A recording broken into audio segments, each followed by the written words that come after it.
Welcome to the Mutated Items mod showcase. In this mod, some of Minecraft's most famous items turn into new creatures called Mutated Items. To make one, just throw an item into a nether portal. Then there's a 10% chance that this item will turn into a new creature as it goes through. First up, we have the Furnace Golem. You can summon it by placing a carved pumpkin on top of a furnace. When it spawns, it's unlit, so you need to give him some fuel. What makes the Furnace Golem special? You can give it an item to hold in his hands, and if the item can be smelted, it will be smelted faster than a regular furnace. When the golem runs out of fuel, it will go back to sleep. You can even put it out with a water bucket. Let's go to the next mob, called the Quadz Crab. This small marbled crab is harmless, but it's great for getting experience pretty fast. If the quartz you mine in the nether isn't useful to you, there are some great news because the crab loves it. If you give the crab quartz by right clicking, it will crush it with its big claws and release some experience for you. The next mob is the shear ant. These ants are really rare and villagers use them to shear their sheep. You have to be careful because the ants are really aggressive, so it's better to stay away. They love to climb on sheep and automatically cut off their wool. They can shear wool from one sheep after another, but they don't care about the wool and just leave it on the ground. So make sure to collect it so it doesn't go to waste. Let's go to the next mob. It's the Redstone Buck. You might find it if you mine redstone often. Like a silverfish, it hides in redstone ores waiting for someone to wake it up.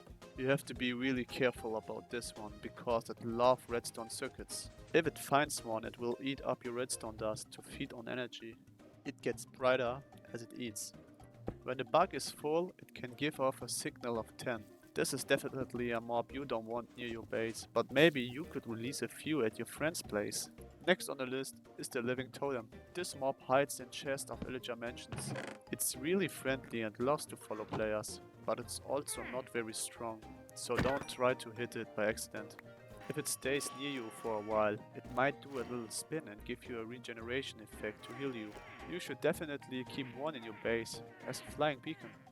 The next mob is the Dragon Breath Man. If an Enderman gets hit by the Ender Dragon, it will turn into a dissolved version of itself. It is aggressive and very corrosive. Its attacks can go through your armor and hurt you directly. If you are playing in a group, hiding behind your friends won't help because it attacks in an area, like Dragon Breath from the Ender Dragon.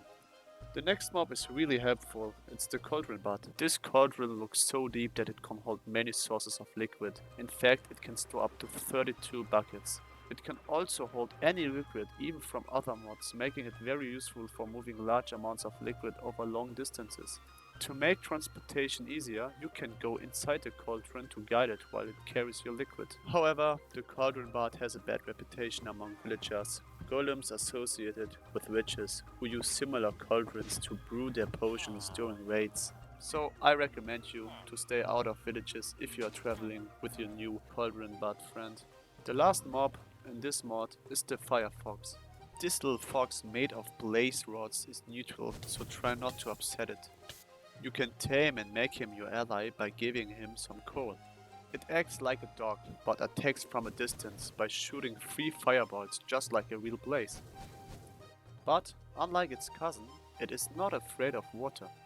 If your new friend gets in your way, you can make it sit and even move it by sneaking and right clicking on it. Thanks a lot for watching. This is actually my first video without using the text-to-speech voice, so let me know what you think. Don't forget to like and subscribe, and we'll see us in the next video.